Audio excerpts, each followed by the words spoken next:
فمن یکفر بالطاغوت ویؤمن باللہ فقد استمسک بالعروۃ الوثقی لا انفصام لہا واللہ سمیع علیم۔ تو جو شخص بھی طاغوت کا کفر کرے گا، انکار کرے گا، طاغوت کے خلاف بغاوت کرے گا اور ایمان لائے گا اللہ پر، پہلے طاغوت کا انکار کرو پھر اللہ پر ایمان لاؤ، تب ایمان معتبر ہے۔ طاغوت کسے کہتے ہیں؟ طغا سے بنا ہے، طغا طغیانی۔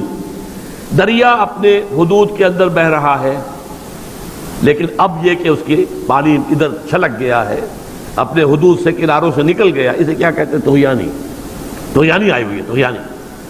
تو انسان کا اور جنوں کا مقام کیا ہے؟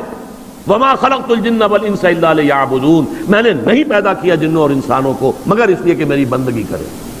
جو حد بندگی سے تجاوز کرے گا وہ طاغوت ہے، چاہے وہ ایک فرد ہو، کوئی ادارہ ہو، کوئی ریاست ہو۔ میں نے یہ تین چیزیں گن دی ہیں۔ انفرادی حیثیت سے میں اپنے حد بندگی سے تجاوز کرتا ہوں، اگر زندگی آمد برائے بندگی، زندگی بے بندگی شرمندگی، اگر میں حد بندگی سے تجاوز کر گیا تو میں طاغوت ہوں۔ کوئی ادارہ آپ نے بنایا ایسا جس میں لمیٹیشن نہیں ہے اللہ کے احکام کی، بلکہ اس کے اندر آپ نے اپنی اتھارٹی جو ہے وہ بڑی مطلق رکھی ہوئی ہے، طاغوت ہے۔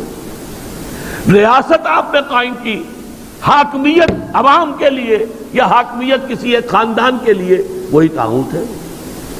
اس کی نفی، اس کا انکار، اس کے خلاف بغاوت کر کے ایمان لاؤ گے تو ایمان معتبر ہے۔